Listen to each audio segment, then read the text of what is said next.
Hi, friends. All right. So today we are going to read a story called Yeh-Shen. And remember, I was talking about fairy tales. This is a fairy tale. And remember that fairy tales are make believe, right? They can't happen in real life or they don't happen in real life.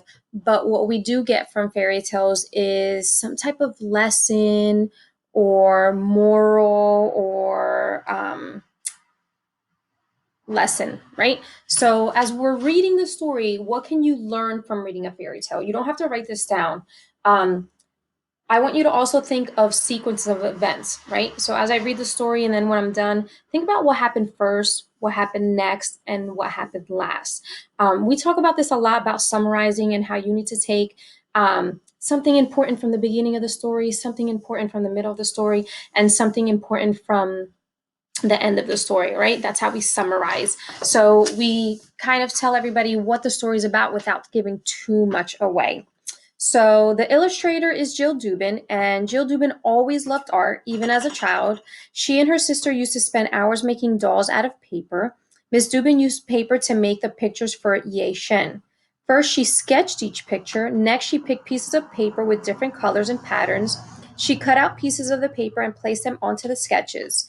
The backgrounds and the characters' clothes are all different pieces of paper glued together. It's pretty cool. And Miss G loves art, how we can see illustrators use different mediums to portray their artwork, right? Markers, paint, crayons, just like Diary of a Wimpy Kid, just a sketch of Raleigh, right? Those are fun things and it adds a lot to the story. So let's begin. So this is Yeh-Shen.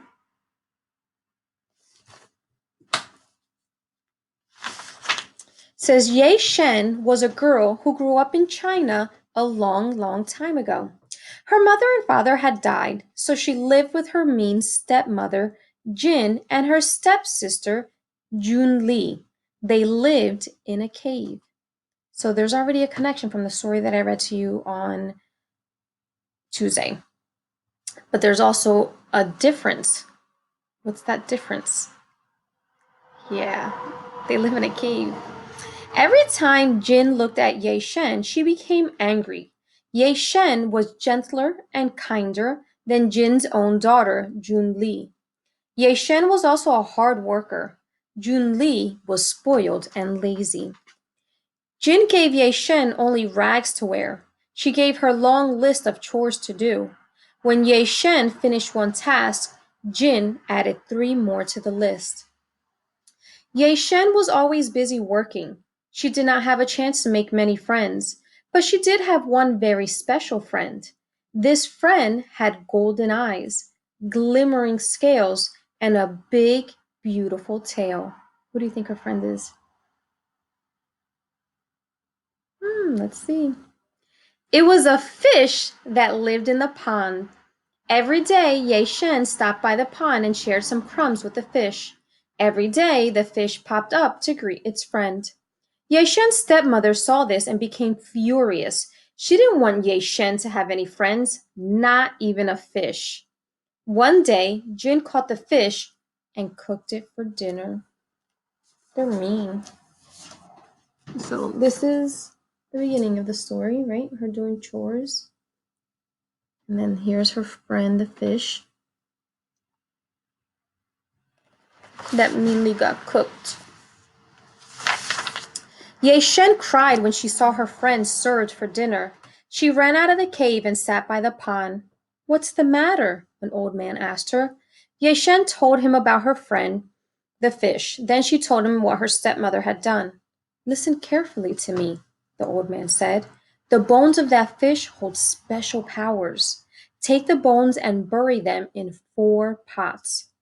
Put 1 pot at each corner of your bed. Whenever you need help, tell the bones what you need.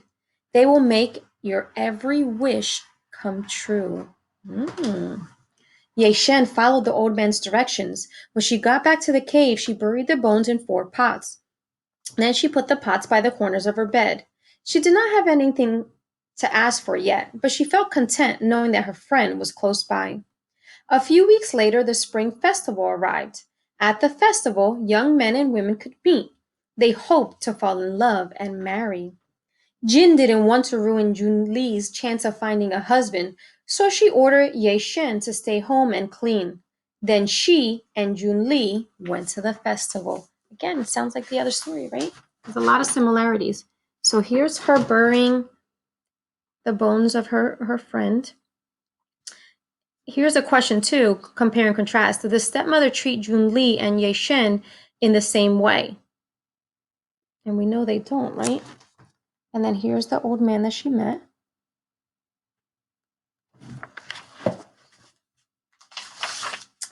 Ye-Shen did not want to stay home and clean. For the first time since she buried the bones, she had a wish. What do you think she's going to wish for? I think so too. I wish I had beautiful clothes, she said to the bones. I wish I could go to the festival. I wish I could be like all the other girls. As soon as Ye-Shen said the words, something amazing happened. She was covered in the finest clothes from head to toe. Her old worn shoes were replaced by a pair of slippers made from silk. Ye-Shen was overjoyed and grateful for the gifts from her friend. She ran off happily to the festival. Everyone at the festival stopped to stare at Ye-Shen when she walked in. Who was this beautiful girl in the magnificent clothes? Ye-Shen had a wonderful time at the festival, but she was worried that her stepmother would notice her. She decided to hurry home, but she ran so fast that one of her silk slippers fell off. It lay in the middle of the road. It was the only sign that Ye-Shen had visited the festival. At home, Ye-Shen stuffed her new clothes into the pots. She concealed her one silk slipper too. She changed into her rags and waited for her stepmother to return. So this is when she was there, right? And look how beautiful she looks. And her slipper. Meanwhile, a traveler found the silk slipper on the road. He knew it was valuable, so he gave it to the king. The king was curious to find the owner of the slipper, so he had his men build a hut. Anyone could come to this hut to try on the silk slipper. Ye-Shen heard about the hut. She wanted her slipper back, so she sneaked out of the cave one night and ran quietly to the hut. As she crept toward the slipper, the king's men grabbed her. The king took one look at Ye-Shen's rags and thought she was a thief. Ye-Shen looked up at the king. Her eyes were filled with tears. The king saw how gentle and kind she was. He listened to her words. Please, I will show you the other slipper, Ye-Shen whispered to the king. Ye-Shen led the king to her home.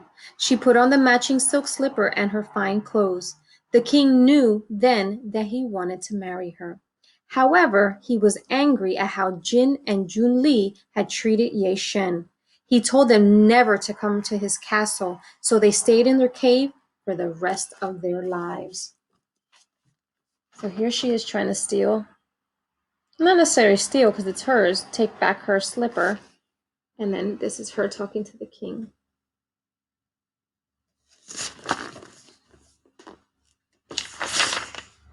The end. So think about what happened first, next, and last to Ye-Shen. What lesson can you learn from these events? You don't have to write them down, but I want you to think about those things. All right?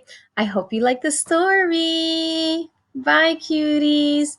I'll see you in social studies where I teach you a new artist. Bye-bye.